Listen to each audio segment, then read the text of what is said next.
Alright folks, today is going to be a different video. So I was actually working on this tree because, I'm just trying to kill a little bit of time. Now that I have a lot of time, and I thought, hey, maybe I can show you what exactly I'm going to do and how to solve certain problems when it comes to some trees. So, let me put you over here. Now, I had the problem that this tree was actually getting a lot of embers taper over here, and I wanted to just clean it out a lot and make the trunk a little bit more smooth. Hey, maybe this is the time for me to restyle the tree and see if I can clean it out a little bit more. Now, I didn't want it to start fresh, cut it down all the way and then happen to wait a little bit longer on another type of style. But what I wanted to show you folks is that what a little bit of TLC can do.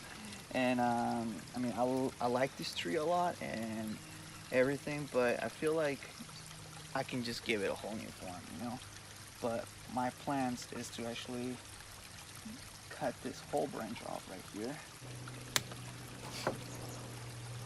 like so. The next step of which I was thinking is that, as you saw in my previous videos, all I did was pretty much cut the tips, and then I actually trigger some new growth, like right over here.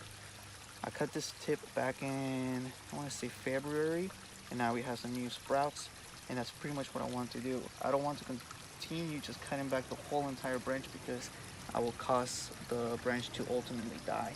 But now what I'm going to do now is just go back. I know that this branch is super long and we don't want it to be as long, so I'm just going to go ahead and leave some room over here.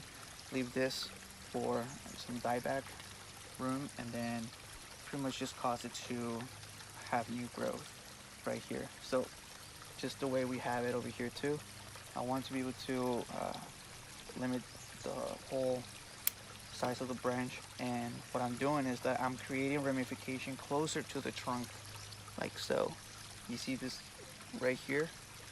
There's two little branches going over here, and ultimately they're going to be splitting like the other ones.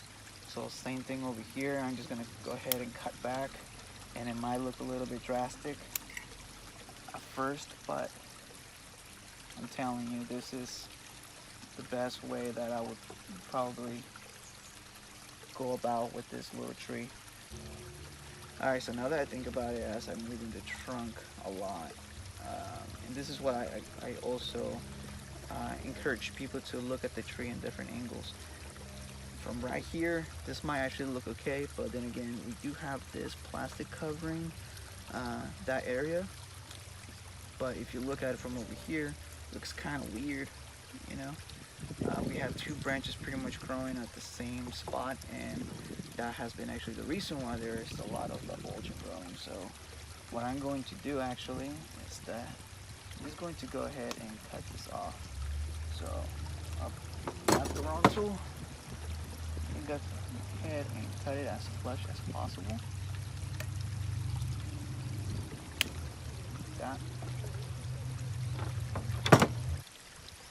So there you have it. This right here, still the front. This is the back. And it's just going to, fulfill later. I'm gonna have to just pretty much put in some wires and just pretty much style this whole entire branch, but this is exactly where we are right now. I hope this video actually came a little bit helpful for you folks. Like I said, I'm sorry if I didn't really add much of the whole process at the beginning. I was just thinking about doing this myself, but I thought that you folks might actually benefit from this video and learning how to actually increase the ramification and how to just push back the growth towards the trunk. Alright folks, if you folks haven't actually joined our Facebook page, please go ahead and do so. I'm going to go ahead and link down below the group, and I'll see you there. The final product.